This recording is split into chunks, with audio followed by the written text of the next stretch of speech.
Well, hello, everyone. Welcome to CiNEMACHiNE. I'm here with Ryan. Howdy. I am here with Brandon. Hello there. And we have a special guest, Mr. Kevin here. How you doing tonight? King Pat himself. What's up in the house? Welcome.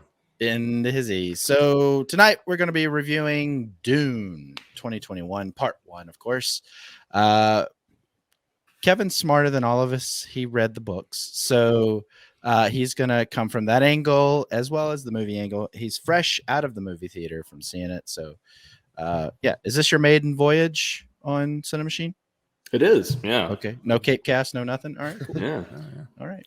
Well, Ryan should probably tell people where to find us before we get into it, because I feel like you're going to jump the gun. I felt That's it. okay. Hit the subscribe button here on YouTube and notification bell so you How can stay up dare to date you. on all the videos we're putting out. We're on Instagram at CiNEMAChinePod, and we have a Patreon. It's patreon.com/CiNEMAChinePod. We appreciate all the support we get there. Yeah. Yeah. Yes, we I do. am Yes, we hurt that you thought I wasn't going to remember. Anyway, I'm moving on. All right, everybody. We are going to review Dune. If you haven't seen it, we're not going to hold back. We're going to pause. Actually, don't pause. Keep it Spoilers. playing. Keep it playing, but turn the volume down and then play it again. We need the views. Yeah. So Yeah. Pump those And- numbers up. Yeah. I mean, we're all attractive. Just watch the video a couple times. I would suggest go see this in the theaters. Let's support the movie theater experience. Get back in the theaters. If you're going to watch it a second and third time, that's when you should watch it on HBO Max. Don't watch it for your first time on HBO Max. That's Agreed. my, I guess, advice. So, all right, here we go. Spoiler alert from get-go. So there you go. That's your warning. Get mad at us if you want. All right, here we go. Paul Atreides, a brilliant and gifted young man born into a great destiny beyond his understanding, must travel to the most dangerous planet in the universe to ensure the future of his family and his people. As malevolent forces explode into conflict over the planet's exclusive supply of the most precious resource in existence, only those who can conquer their own fear will survive. Now, this movie has really done a lot of people were scared that HBO Max would kill the box office for this movie. But so far internationally, this movie has made 182,200,000. Worldwide, $223,211,174. And so that's not bad considering you can just watch this for free at home if you is included in your HBO Max subscription. free in the States. It opened internationally like 2 weeks ago. So it's had some time to build up some box office, but Right. And this is also the biggest like debut of a in theaters movie on HBO Max. So yeah, it's a big deal. I mean, this movie had a lot of hype behind it. Similar to Tenet, it kind of felt like Tenet was supposed to be the savior of theaters, if you remember, and then we all saw it, and not as many as they were hoping would see it saw it. So theaters were pretty thin. So Kevin, did you see Tenet? No, I was one of the people that stayed home. Yeah, we felt that. Yeah. We were like, "Where's Kevin?" Kevin. Yeah. So anyway, all right, we'll go around talk about initial reactions. Ryan, you'll be very excited. Last week on CiNEMAChine, initial reactions. Brandon was very short with his, so it was very nice. It was very good. Yeah. So, all right. So, Kevin, your initial tweet, just basic reaction to this movie. 160 characters. That's it. Let's see. Visually stunning. And maybe one of the most beat for beat faithful recreations I've ever seen of a book turned into a visual medium. I thoroughly enjoyed it. Which is funny because, as we were talking about earlier, this movie was considered this book was considered unfilmable for the longest time. Yeah. And I even joked that David Lynch made a movie and everybody said, "See, I told you so," because his movie was awful. I don't know that people are going to do that thing where they're like trying to say the original It movie was good. That original It movie was a made-for-TV movie that wasn't really that good, but the David Lynch movie, I love David Lynch, but that movie's just not. Did you see that one, Kevin? I never even saw that one. Didn't they do another one in like 2000? Or it was like a Jodorowsky or something, right? Yeah. So they have attempted. Yeah. But I just don't think technology was where it needed to be. I also don't think that Hollywood was where it needed to be, to where you could actually wrap your mind around the story and put it on screen. So, and Kevin can probably attest to this, but it seems like there's so much to mine from the source material that it's good that they're cutting it in half and adapting it instead of having to 100%. fit everything in a single movie. It would not. In fact, even so, part of me wonders from y'all's perspective, as since you haven't read the books, if the movie was slow or not to you, because to me it felt like some of it, like here's my thought is that people that did not read the book probably thought that it was maybe a slow movie, but I don't know. For me, it felt like they took the big story beats and then took a little bitty couple pieces and trimmed them out here and there, and it would kind of felt a little quick in some places. But I feel like that was just because like they have to cut some of the stuff out. It's not going to be 100% there, but boy, was it really close. It was really close, because there was times where I was like, I know, like, this is exactly how I saw these scenes to play out in my head. It was wild how, like, I was like, I'm watching a dream that I had. Like, this is magical. So nice. Brandon. Yes, Al. What were your initial thoughts? I'm sorry, you didn't understand. What were your initial thoughts? No, I've seen it twice now. So initial thoughts coming out of the theater, or now that I've seen it twice? Your initial thoughts after the first one. Okay. First time seeing it. First time. I really liked it. There was some thing like I kind of I felt like obviously, I mean, cinematography is beautiful. I think the score is great. Sound design was great. Everything, costuming, weapons design, vehicle design, everything. Like overall aesthetically amazing. I did feel out of the first viewing that it was more setup than any kind of payoff. It kind of just ends abruptly with. It ends in the middle of a beat. Similarly, I mean, we're doing spoilers, so but I won't. We can get into the specifics later, but it's kind of an anticlimactic ending. I mean, it's a good setup. Like, it's like, oh right, now we're kicking it into gear. Yeah, but we're not.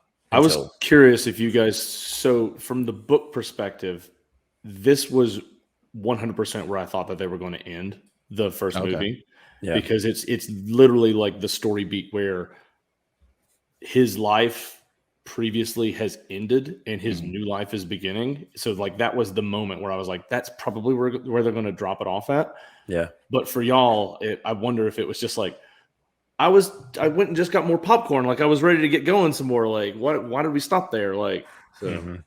Yeah, it was strange to stop right in the middle. It was almost like one step, and then they were about to take the second step, and then they were like, "This is done." There was, but I mean, well, as soon as she said, "This is only the beginning" or whatever, I was like, "Oh, this is where it ends." Like that's the line that they end on. Yeah.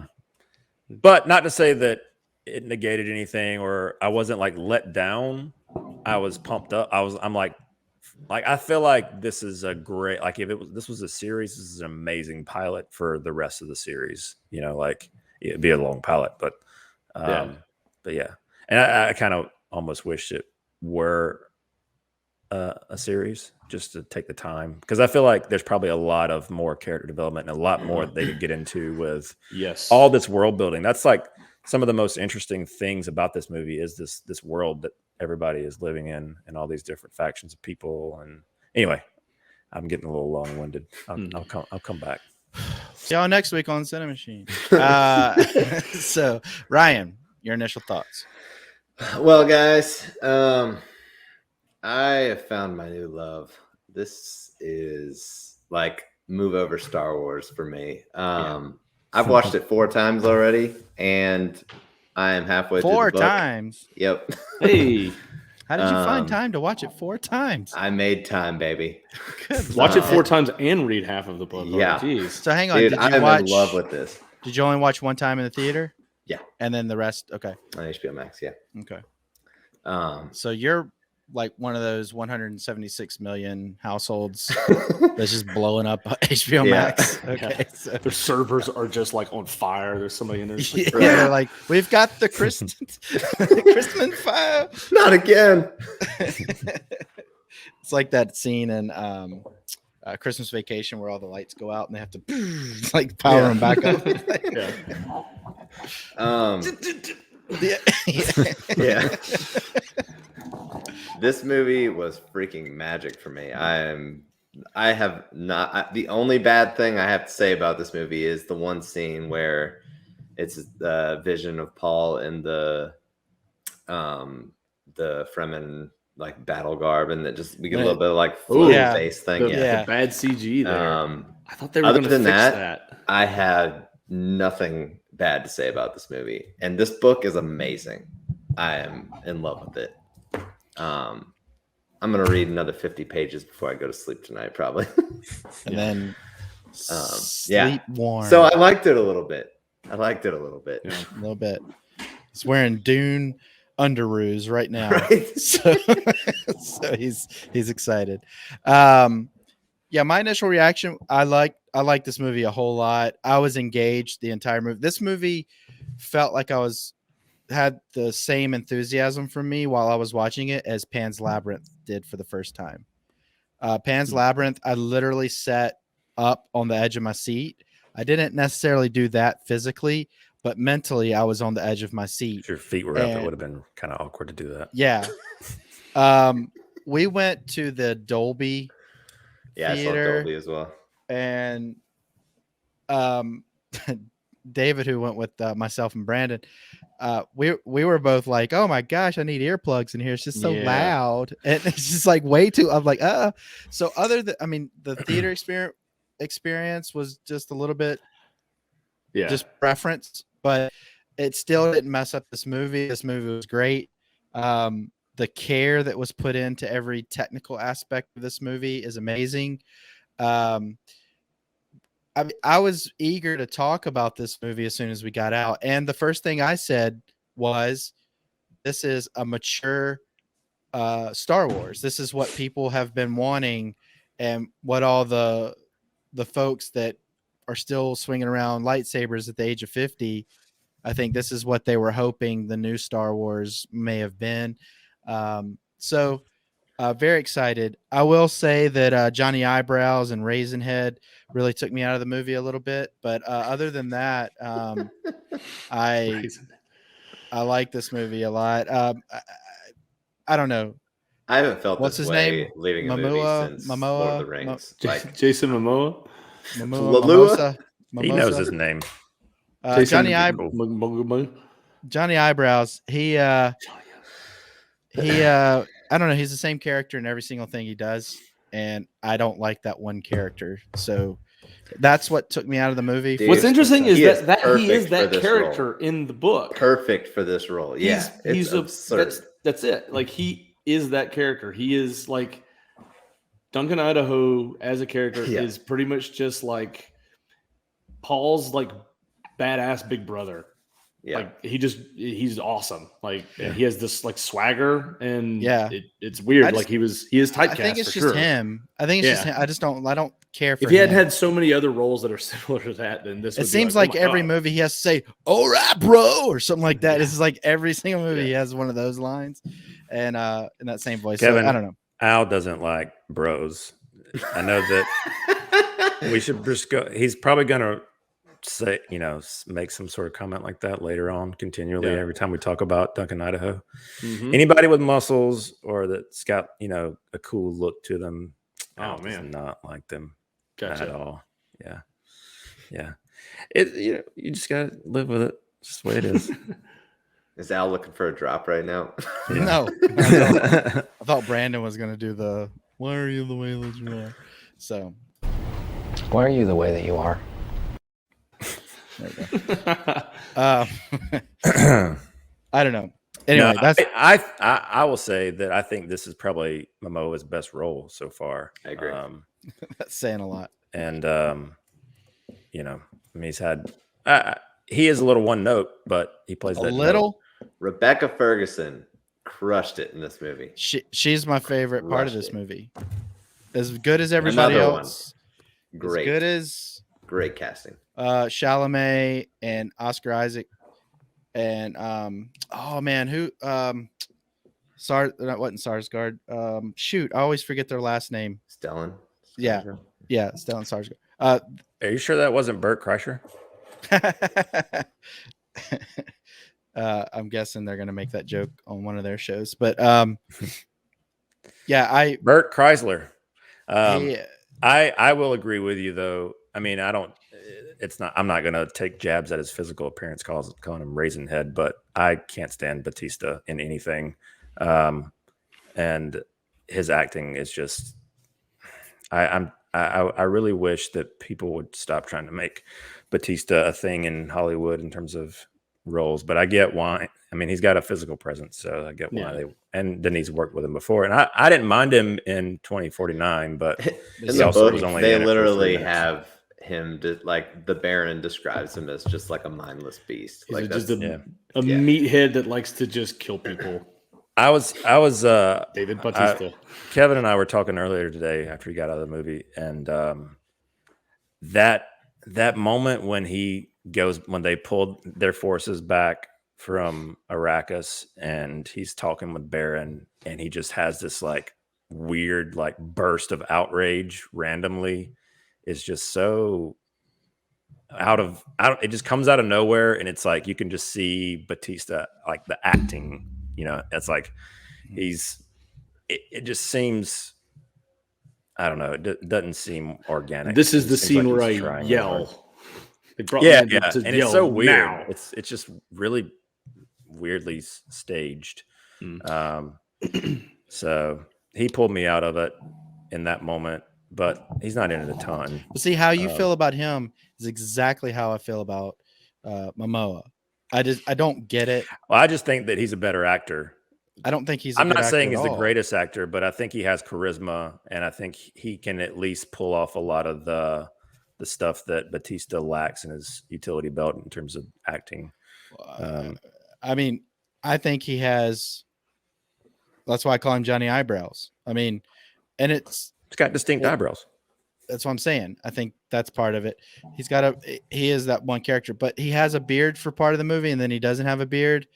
And it's good to see him without a beard. It's very noticeable. It's when he doesn't have a beard. It's like, did they accidentally shave his beard? What happened here? Like, I think it's supposed to show passage of time. Yeah. Okay, so that's another thing that it seemed like that passage of time was really short. He's like, "Yo, I hung out with these guys for like 3 weeks. I'm a Fremen now. What up?" Yeah. Like, what? Like, that seemed really quick. I remember that being a little bit longer in the book, or at least maybe my perception of time was like, it felt like Duncan ran off and was like with them for a while and was almost like one of them by the time they came back, because they're like, "Dude, you're wild now. Like, you're like a Fremen dude. Like, that's not gonna happen in like 3 weeks or whatever." Like, seems a little accelerated. So that's what I meant with like kind of some of the timeline of some of the stuff felt a little accelerated in this. I will agree that there are moments that felt abridged, like they kind of like had to like keep it going.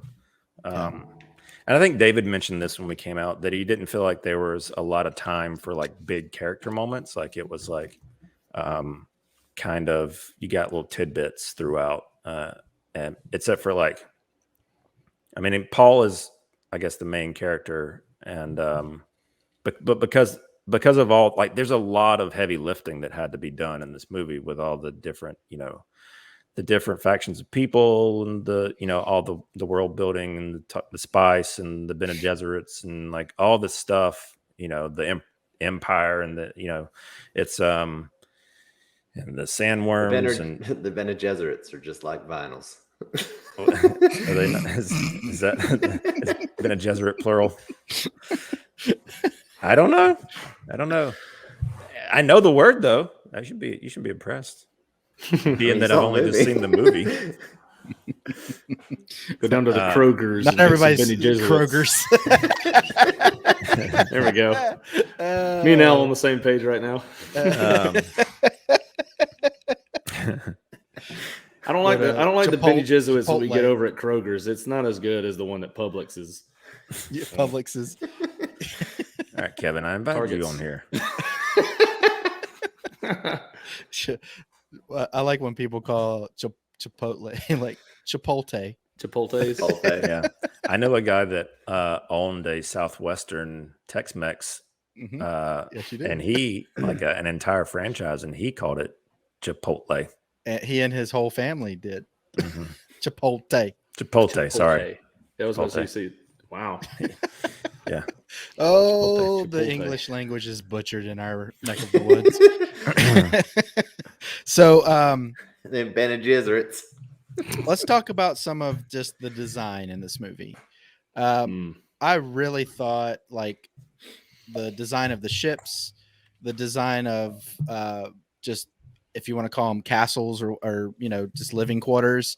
And I really liked the uniforms that the foot soldiers and whomever they were. I thought it was all great. And talking about Star Wars again, I really thought, well, we're going to see that in a lot of cosplay in the near future, because that is just as, in my opinion, that's right up there with like Stormtrooper helmet and such. Oh yeah. It's like So, how many people there are are lots like, of going right now to try and figure out how they can make a costume for this for this weekend. Pop their windshield off their motorcycle so they can make a helmet. Yeah. and lots of very distinct, especially that whenever they come to tell what is Atreides like Leto. Leto. They tell them that they're being sent over to Arrakis, and all the different little factions or whatever, like so many different cool little, and then the Bene Gesserit people with their outfits, and a lot of the armor and vehicle design reminded me. Now you're gonna hate this. Reminded me a lot of Man of Steel with Krypton sequence. And obviously I'm a sucker for that. So I did that. But you mentioned Star Wars. I mentioned this to Kevin today. You could see so many things that I assume Lucas had read this, and maybe he's even went on record of saying that this is major inspiration for Star Wars for him. Is like an amalgam of like 10 things. Yeah. Yeah, I know Seven that Samurai, it's like that and films and Flash Gordon and other things, but yeah, you can even from like the sandworm element to the voice being very similar to like the Force and Jedi mind tricks and things like that, and like the Sarlacc and the sandworms. I think I may have said that, and Desert Planet and the one story with like Luke and Paul. Everybody having to use swords instead of shooting people. Yeah, which is. But yeah, I mean, it definitely is more of a grown up Star Wars. But yeah, I mean, I think it's kind of a mix in terms of like Star Wars elements, and I feel like maybe they like use the same like interior design decorator as 2049, because I felt like all the like architecture was very like angular and super like Blade Runner-y. There was a part when the ornithopters were flying in over the city at one point, and I was like, this feels very 2049. Is that the thing that looks like a dragonfly? The dragonfly. Yeah. And speaking of, they nailed that. That's the way that's described in the book. In my head, it's just like, this is a giant metal dragonfly. And it was just, the second I saw it on the screen, I was like, man, that's good. Yeah. It's like I loved the just like the practicalness of it, especially when they would pull the like wings back to like gain speed, like nosedive and then pick back up. It's really cool. Yeah, all the ship design was just like the giant one that was out in space. It was pretty much just like a The long scale ring. of this like movie was yeah. absurd. It was awesome. Everything. Like some of the biggest spaceships I've ever seen in it. Like they were just like the scale of that, and the worms and the cities. Everything felt just enormous, and in the best way possible. Right. So I really think you should. Being that you're saying that they nailed all of that, I really think you should go and check out like the ornithopter and things, just the vehicles from the David Lynch. You can find it online. Oh, really? Like, I really think that you'll be like, what were they thinking? You know, it's Black Hawk. It's very. I mean, they're for the time, 1984. Yeah, it looks pretty cool, but I'm sure, but it's not anywhere near this caliber. But I was thinking about this. You know, we keep comparing and talking about Star Wars and such. Just imagine. At one point, there were people sitting around talking like we're talking, trying to remember the names, and like Brandon and I aren't as familiar with this as you are, Kevin. So we're trying to remember the names and everything. And people were like, you know, who was it? Chewbacca. You know, like people at one point didn't know all of that. The big yell man. Yeah, the crossbow. The bear, big hairy man. Yeah, the werewolf in that movie. So I really do believe that Chupacabra, I think is his name. Chupacabra, yeah. Was he a lycanthrope? So anyway, I really believe that you'll hear this start to make its way into the lexicon of more and more people now that it is a digestible movie. And I believe that even younger people, because I mean, heck, if you really look at it, this movie's even to a certain degree cleaner than the original Star Wars trilogy. It only has one curse word in it that I remember. It has the A word in it. And then I don't remember any like sexuality or anything like that, except for Zendaya being in a perfume commercial every time they show. They have a little makeout scene at one point, but yeah, but I mean, it's not like in a dream sequence, blatant like bikini or anything. You know, like interesting. In the book, the Baron is not great. So that's actually one thing that. So in the book, he's basically a child predator. Yeah, he's disgusting in the book. And also like, he's nasty. Nastier. I saw an article with Stellan Skarsgård saying that he tried to push Denis for more nudity on his end, as far as he wanted the Baron to be grotesque, more naked and gross. Yeah, no, he's definitely like, he's nasty and like, ugh, when you want to look at it. But in the book, he's described as just like a human blob that's just held up by suspenders like an inch off of the ground. Like he's Pearl from Blade. Pretty much. Yeah, he's Pearl. Like that's it. That's about it. Like, felt like I was watching a sequel to What's Eating Gilbert Grape. But it reminds me a lot of Danny DeVito when he's like just got his like under suit on and coming out of that couch. Yeah, Batman Returns. Yeah. It really that's another thing. I can't stand food smacking. And when he's eating that food and just going at it. And we were in that theater. Definitely doing that on purpose. Whew, yeah. That got me, and that's just my own cross to bear. But I knew it, it was supposed to tick you off. You know what I mean? I think even people that doesn't bother on a regular basis, I think that would bother them. But but I think that, again, from top to bottom, I think you could pause this movie anywhere. And you'd be like, hey, I could print that out and put that on my wall. Oh yeah, every frame is a painting. Like, and that's the beauty of. I'm like, I was texting Brandon about it earlier. I was like, can somebody please make a good looking screen print that I can buy for this movie? Oh, they're coming. They're coming, as well as the sequel's coming. So that was kind of a. I was nervous that not enough people were going to go see this movie. To be honest with you, I thought me too. I was afraid that people are gonna be like, well, oh no, I gotta go more Squid Game or whatever it is that is popular at the moment, and just shove popcorn in their face and not go see it. But I was really surprised to see how many people did go see it. So I think I was telling Kevin this earlier today too. Like, I think that the deals were already in place because they'd already seen how it was doing overseas.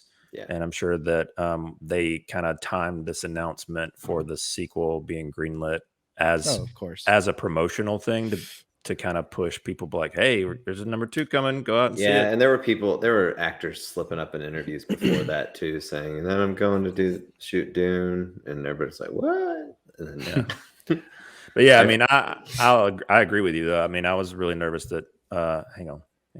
Well, you got to be nervous about your damn kid. Yeah, I was you nervous. had to do it to yourself. Yeah, that it wasn't going to get a sequel. But it's because of Denis, like Blade Runner 2049 underperformed it was tremendously. a huge bomb. I think the movie we all opening saw up as Dune Part else. 1 was very telling. I feel like And I'm surprised that they didn't put that at the end. I'm surprised that they put that at the beginning, because I feel like that would have been a major like oh shoot moment to have it as okay, this is the begin, like in tandem with her saying this is only the beginning, and then Dune Part 1 title card. But yeah, they kind of came out the gate with it. I think the next big topic that we need to really focus on is the music. Now they did it right with Dolby, with Zimmer's track, with like the percussive elements and stuff. Boy, in IMAX, I had about the same kind of experience in IMAX, where I was just like a couple times where I was like, that like, "Cool boy," yeah, it was like intense. Especially whenever somebody used the voice. Yeah, it was like I was being hit like by visceral shockwaves. It was extremely incredible. visceral. And I made this joke after we finished the movie. I was like, but there were some parts with this, and I liked the score just fine.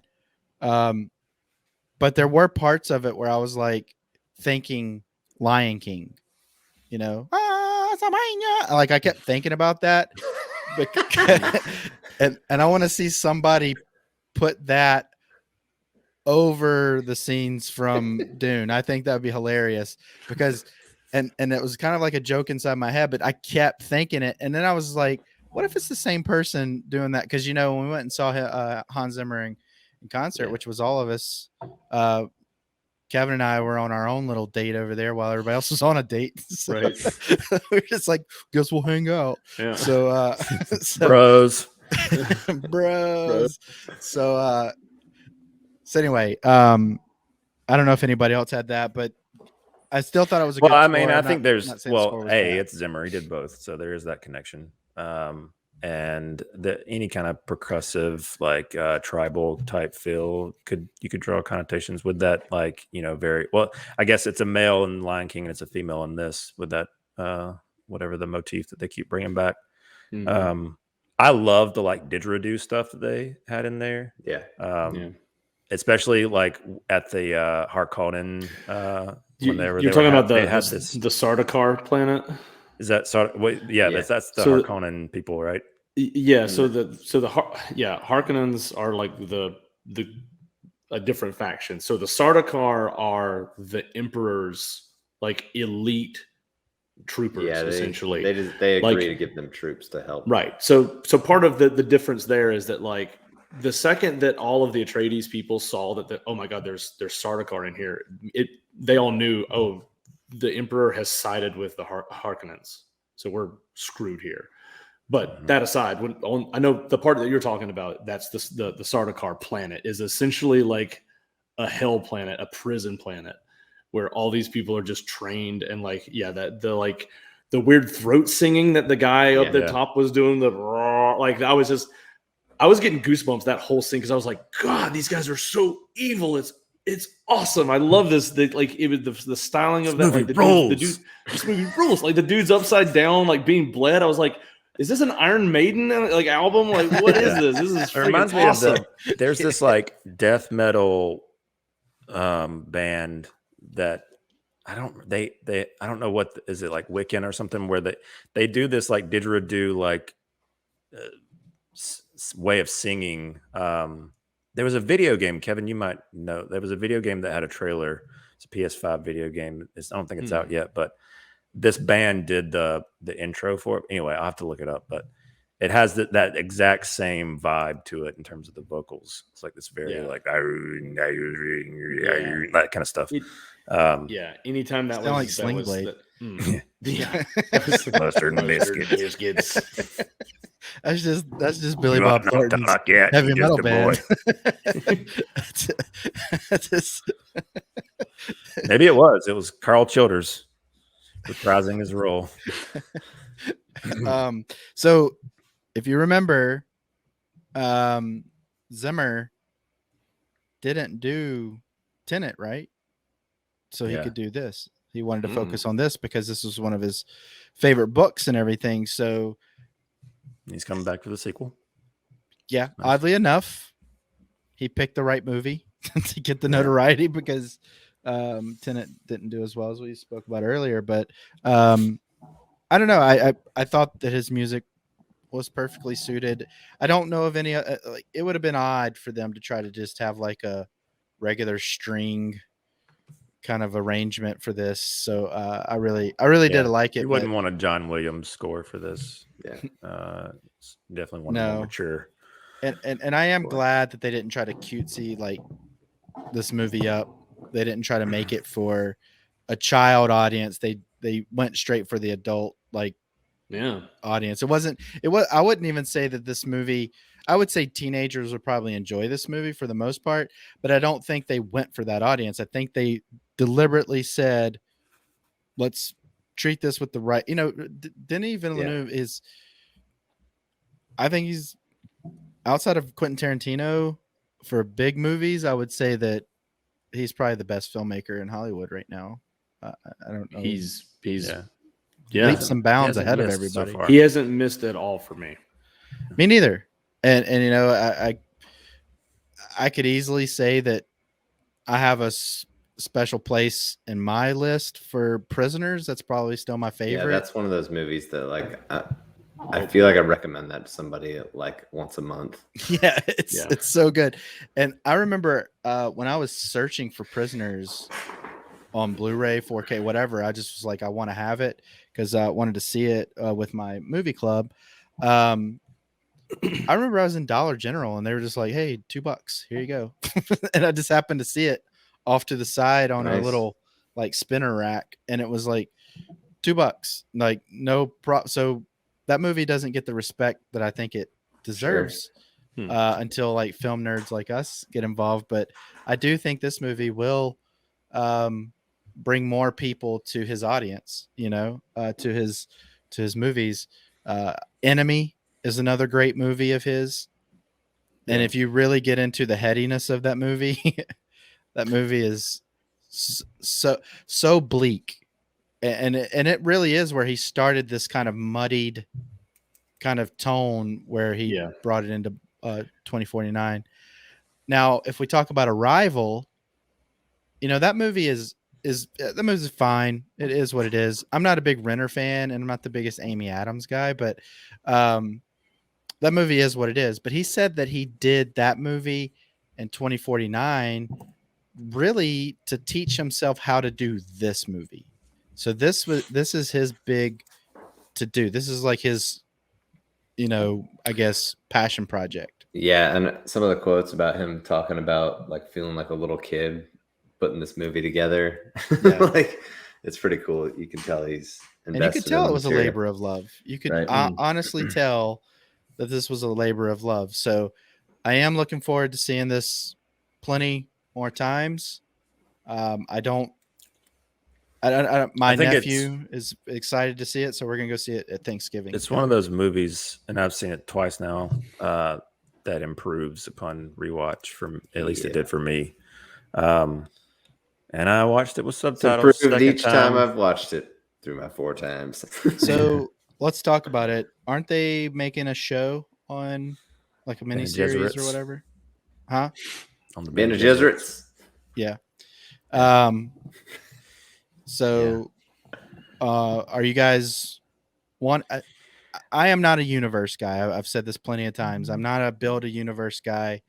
I'm fine with the movies. I don't really want a show because I don't see them. I think it's a little too early to have a show on. So you don't have to look at it anymore.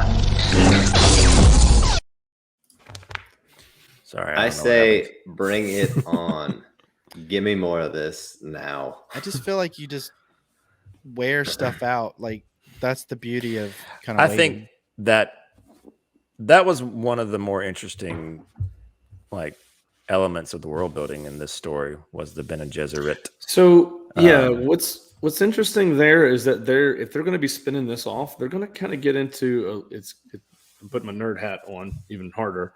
They're going to get into a little bit of like competing with Wheel of Time coming out soon to me, because the Bene Gesserit in this feels a lot like there's a separate order of people in Wheel of Time that do like very similar things. Like they're, it's an order of pretty much just women that are influencing power and thrones and things like that in their own sort of way and pulling strings, and they have powers and things like that. So I wonder if Robert Jordan kind of took some inspiration from this.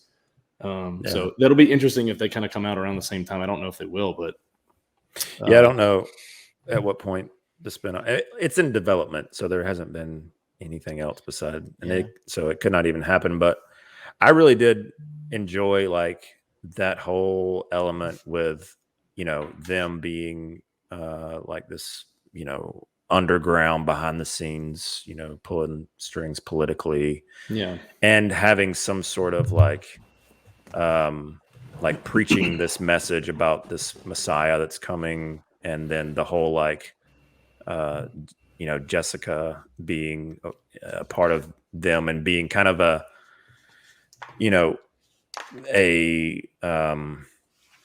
plant to birth this child that and the whole like intrigue with like she was supposed to birth a daughter and she did that. Yeah, like she kind of messed up the plan, so to speak. So they have been laying these plans to create this, what is it called? That's Haderach or whatever. Haderach. Yeah. So, and she kind of mucked all the plans up by like essentially just like leap, doing it too early. So here's that's why they're like, what? So what is you guys? Well, Kevin, you've read all the book now. Ryan, I guess you're going to spoil the movie for yourself. There's a series of books. Yeah, so I've only read the first book, so that a little asterisk on that. How many books are there? Like 6? There's a bunch, and there's a bunch that like his son wrote, and everyone says they're garbage. So like the first 3 are supposed to be really good. The 4th is divisive, but also people say is really good, I think. And I think everything else after that, they're like, don't even pretend like it doesn't exist. Not my Dune. #. Right. Hashtag comes before it, but yeah, you got it. No. Oh, is that how that works? Yeah. So the question I was going to ask you, Kevin, is they have that moment where Paul has that vision that Jessica's pregnant, and I was trying to figure out what the significance of that could be. I don't know how much you want to even speak on it because you've obviously read the book. They'll address that in the next movie. I mean, is that a significant thing for the story? Like having another. There's some bombshells about Jessica that get dropped. I just got past one of them, so that has something to do with it. Gotcha. It will get addressed. And I don't know if. So again, it could just be because I've read it in just the first book. But like, there is something that comes of it, and I feel like the first book also sets up that more of that could be of significance in the later books.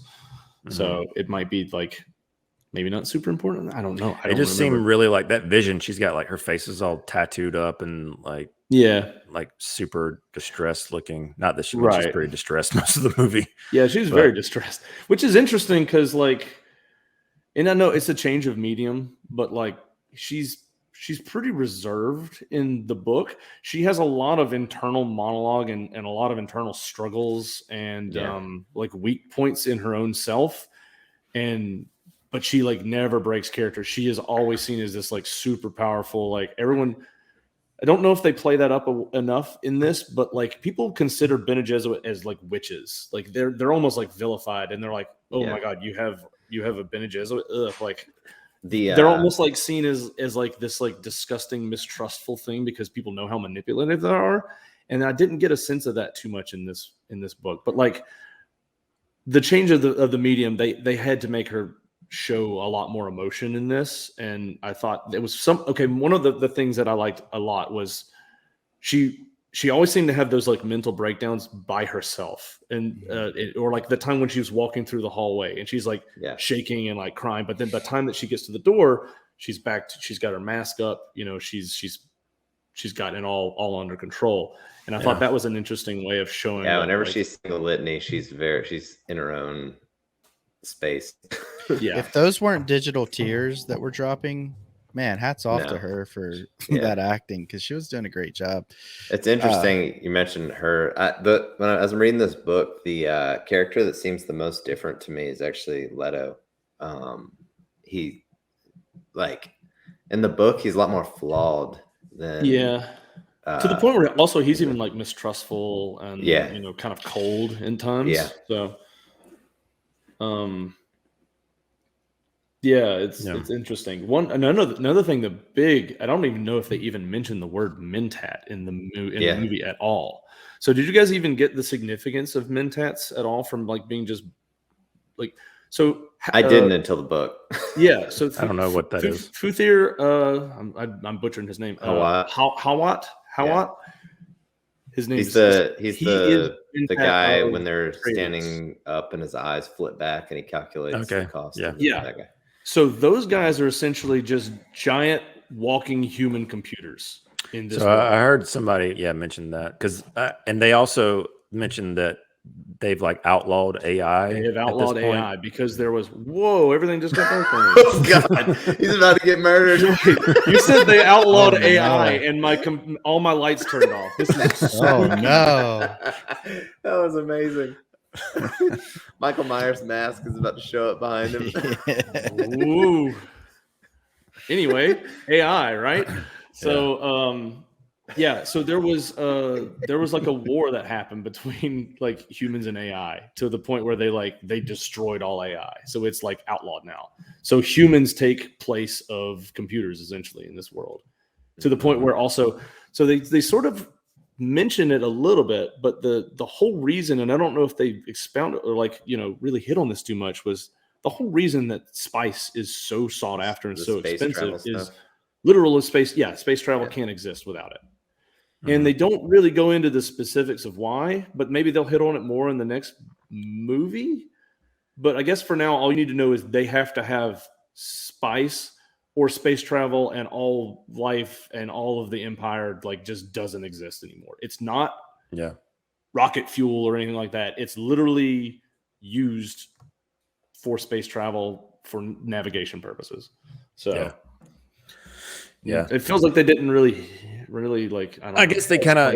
Well, I mean they kind of the very first scene when you have that you have kind of a little dialogue exchange, not exchange, but commentary from Zendaya's character. Yeah, it's a little kind of explaining monologue.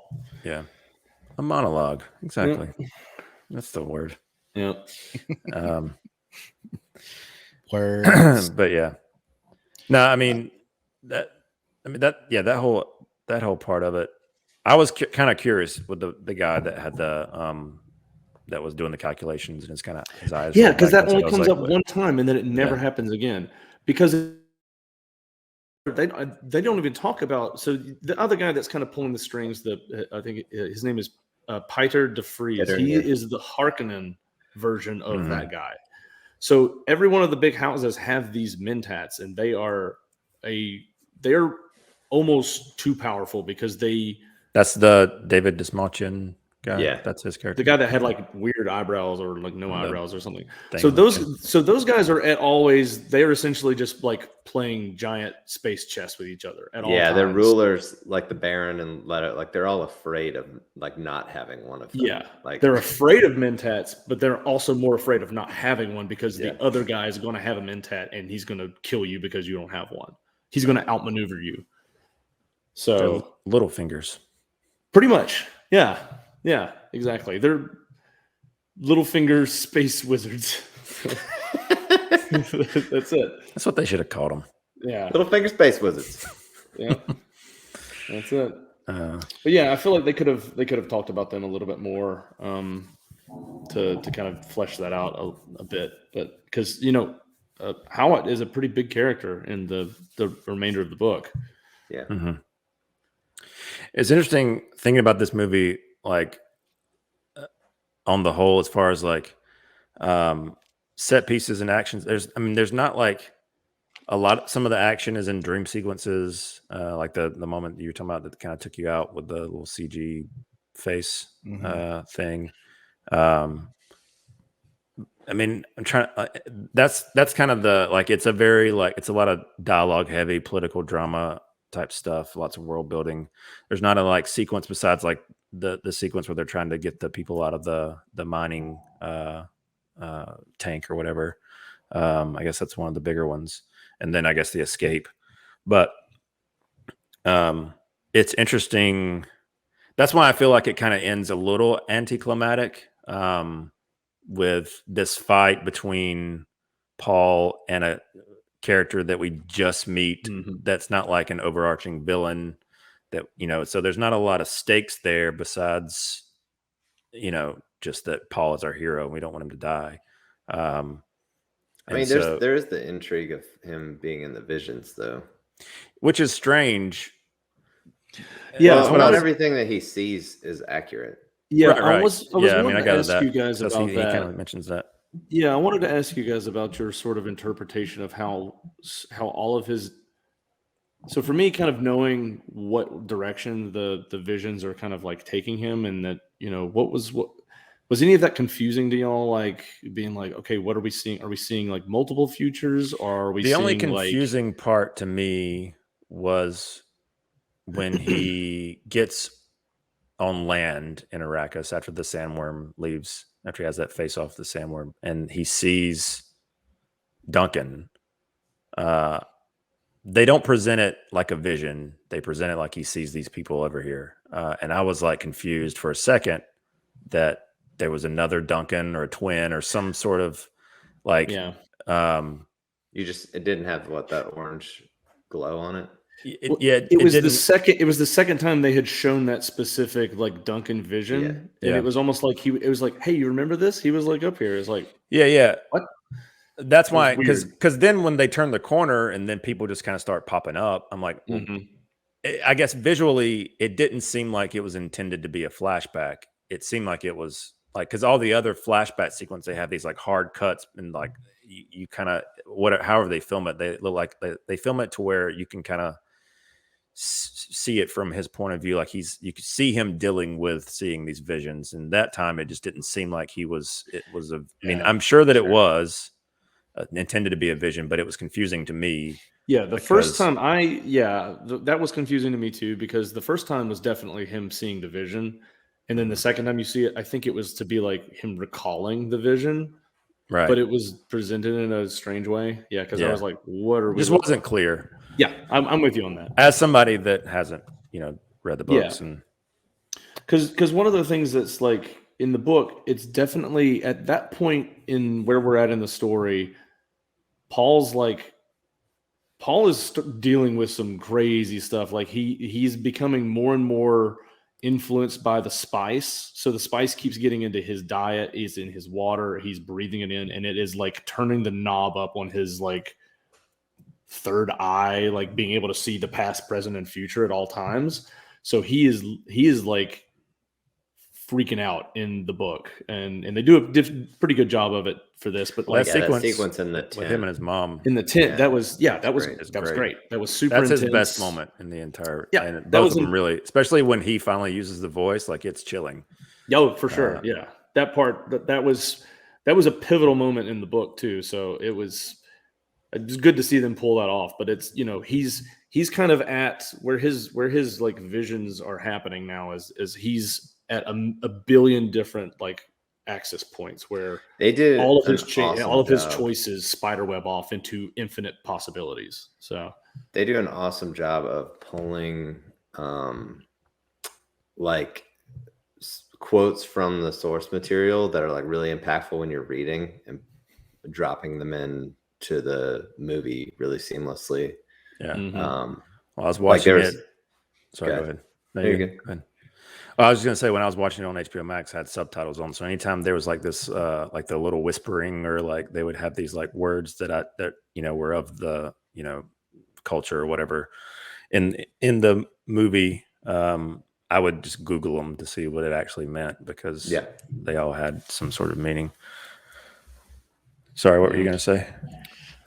No, it was just, that was something that I've noticed reading. Like I remember seeing these like specific parts of the movie where I was like, that was like a chill inducing type scene. And usually it was a result of some sort of dialogue. And whenever I got to that part in the book, like as it was coming up, I'm like, I wonder if we're going to get that line. And it's like verbatim, that line from that. Yeah. So it's cool.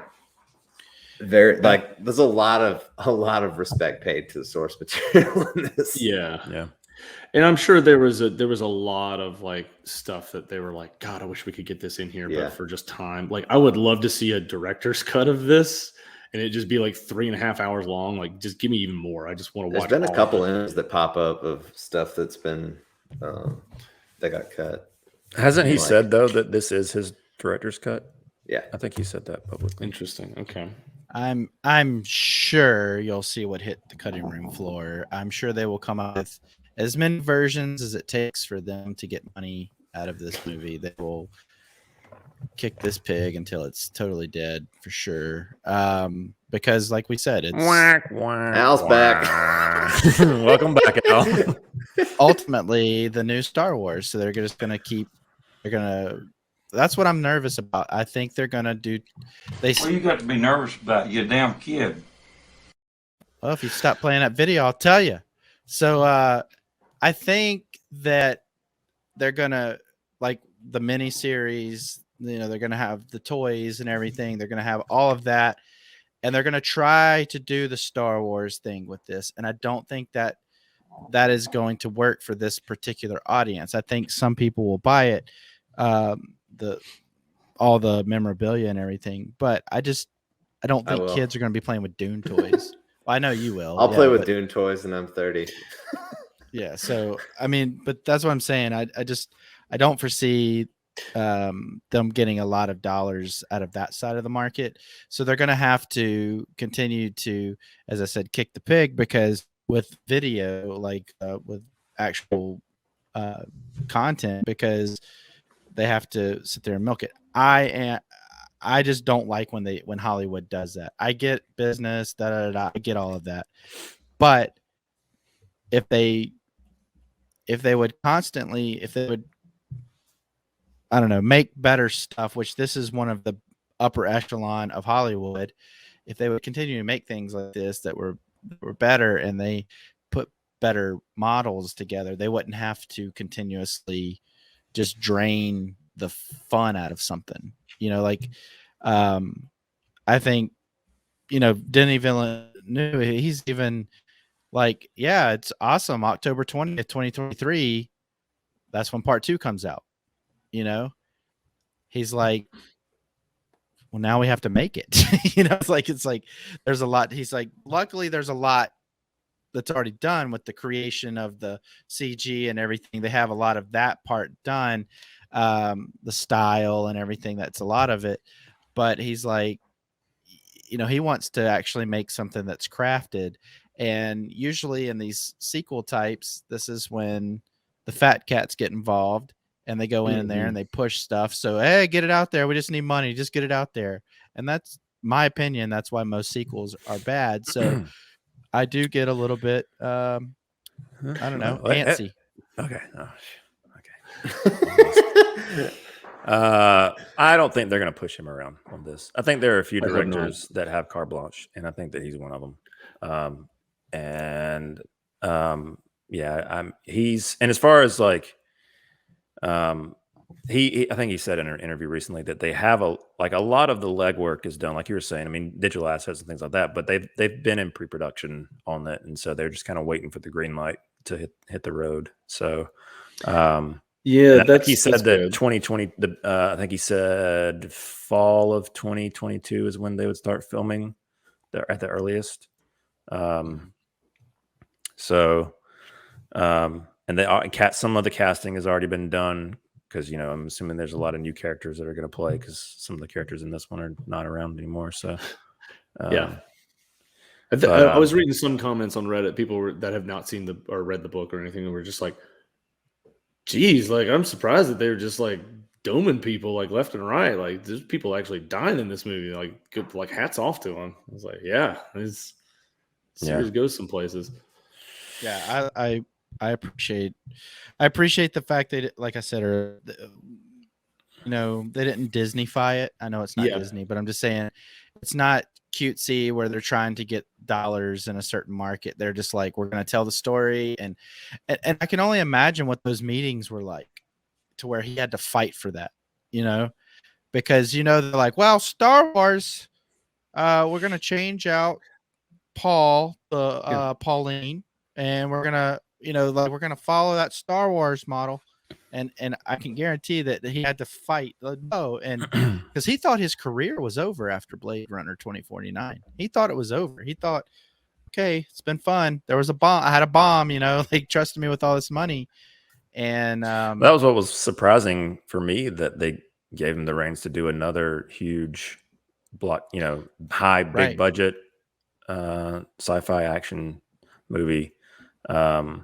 because Hollywood tends to not do that with if you, especially at a loss like 2049 was for them, but yeah, it seemed like Legendary was the one that kind of put up the money for this, and they're the ones that are kind of like gung-ho about continuing it, more so than, seems like they have a bigger stake in it than Warner Brothers.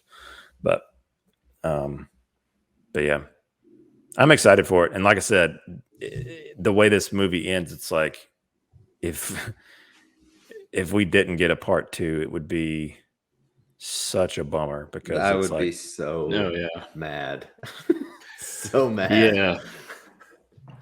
Yeah, it feels like that would be the ultimate WB thing to do to me.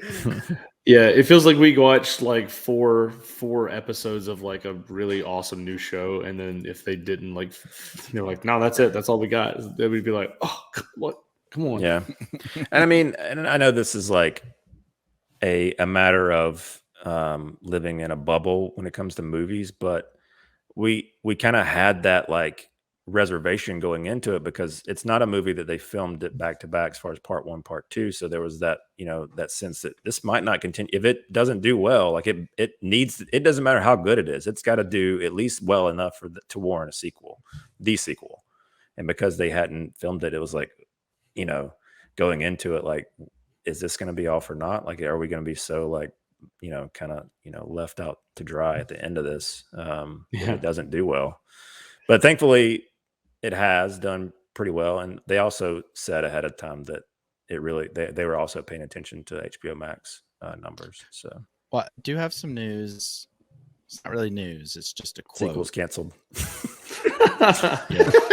Over. Yeah. They've recast everybody. It's going to be a animated movie now. All Jar Jar Binks. Yeah.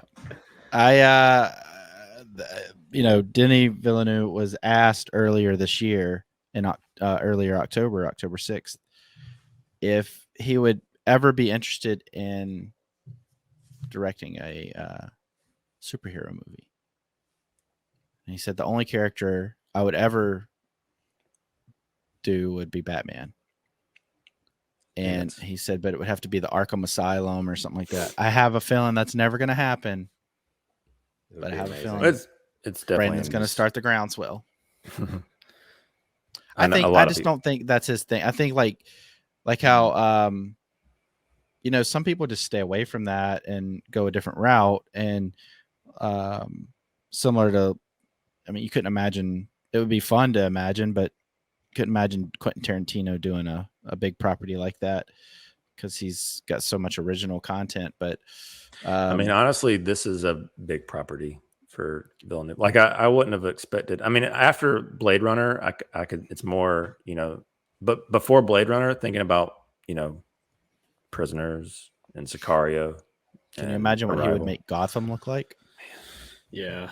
I mean, he kind of has established himself as I'm very gonna need multifaceted. A bat suit.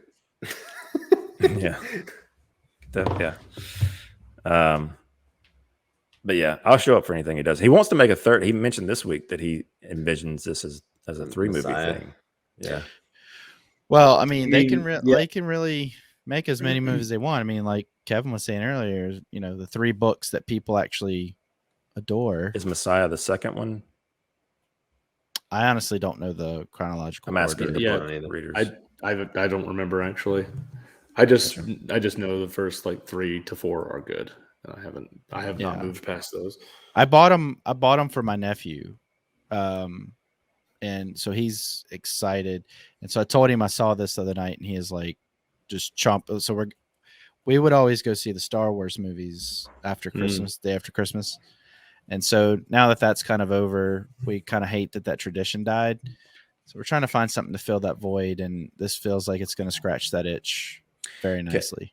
Kevin, I have a question for you since you saw it in IMAX. Did it have alternating aspect ratios as far as... Not that I noticed. Your answer is already great. You don't have to say anything else. Yeah. You know how in like Dark Knight, it had like some like tall and then some like skinny. Yeah. There weren't any parts that I noticed that like it got wider or anything like that. But maybe I'm just... Well, maybe the movie was so good he didn't focus. Yeah, I didn't notice any changes. Well, I'm going to try to go see it on IMAX this weekend. Keep an eye out for that, Al. I'll be taking notes for Brandon. Yeah. So he doesn't have to stay up late at night figuring Villeneuve out his theater. Apparently shot. I saw that he shot all of it in IMAX, but then I've seen other information that's not the case. But anyway, there's only a handful of IMAX screens that can show that they have to be like these dual laser projection screens, and it's like 40% more picture than the 235 image that is most theaters are going to show. The closest one was like Alabama. They're like the ones that are in like the aquariums and science centers and things. Those like really huge ones. What part of Alabama? I can't remember. Mobile? Doesn't matter. We don't go there. Mobile? It was some sort of science place. I was messaging. They have science in Alabama? Was it called the Explorium? Could have been. Yeah, that's in Mobile. Say some stuff about Mobile. You should. Are you gonna? Yeah, take your nephew to see it there. Yeah, that's what I'm saying. Well, I doubt it's there anymore. Like they got to put penguins or whatever back. I don't know. That's where I saw my first IMAX. When IMAX was like just for like documentaries and such. And it was the Everest one. And there's a scene in that movie that it's the one scene in any movie that makes me the angriest. There's a guy that's dying in the snow and he has to name his unborn child over a satellite phone. I'm like, what a moron. Like, why did you Is this the climb? movie where they're like, this one where they all die climbing Mount Everest, right? Fairly recent, like last like 5 years. It's a documentary. Maybe. It wasn't. Oh, gotcha. No, this was like back in the 90s. What's that movie that they did recently, semi-recently, about Mount Everest? I don't remember. It's Jake so I found it out. Yeah, what is it? McWayne. Yeah, it's got Jake Gyllenhaal in it. Al Everest. 2015. Yeah. Oh, the movie Everest. Yeah. Oh, yeah. No, I'm just kidding. I don't know. I was wrong, Al. It's in Birmingham. It's McWayne Oh, it Science is? Center. I might go over there this weekend and watch it. It's only a couple hours. It literally takes me 2.5 hours to get there. It takes me an hour and a half to get to the other theater. So it takes me an hour to get to the theater. I could go see it. So I just drive a little bit longer. Why not? Right? Why not? Oh, Chip. So Anything else Yeah. to say? Or have we kicked this pig long enough? I gotta go keep reading. Yeah. Well, before you go read, tell everybody where Didn't they know can you find could us read. again, Ryan. No, I can read. Riyadh. Hit the subscribe button here on YouTube, notification bell, so you can stay up to date on all our videos. We are on Instagram at CiNEMACHiNE and we have a Patreon. It's patreon.com/CiNEMACHiNE Appreciate all the support we get there. And now that I know that you guys have a Patreon, you'll be getting an invoice for my appearance. So There you go. yeah. Well, I'm only $100 an hour. I think we might owe our viewers actually. We So just that went could over an help. hour too. Yeah. You should have told us that beforehand. Yeah. I'm going to pay for an hour. We're not going to get. We only get 50 minutes. Prorate it. Yeah. Bill us. See if you get money. Yeah. We don't get money. So, so anyway, Kevin, thanks for coming on. It was thanks for really having me. good to hear the side of the book. Somebody that's actually read the full book, and Ryan, that's in the middle of the book, has seen the movie 4 times. I mean, seriously, I'm impressed. I don't know how you have that kind of time, especially with everything you're doing. So anytime this point forward that Ryan's like, yeah, I didn't watch the trailers. We remember this. He read a book and watched a 2.5 hour movie 4 times along with baseball. So he can fit a 2-minute trailer in here and there. Yeah. So anyway, guys, well, thanks everybody for tuning in to our review of Dune. Let us know what you think, of course, down in the comment section. Hit us up on social media, like Ryan said. Let us know what you thought of the movie, and let us know if you totally disagree or with us. If I haven't heard anybody say anything bad about this movie yet. True. So I'll be surprised if we do hear anybody say anything bad. So thanks everybody, and until next time, continue to watch lots of movies.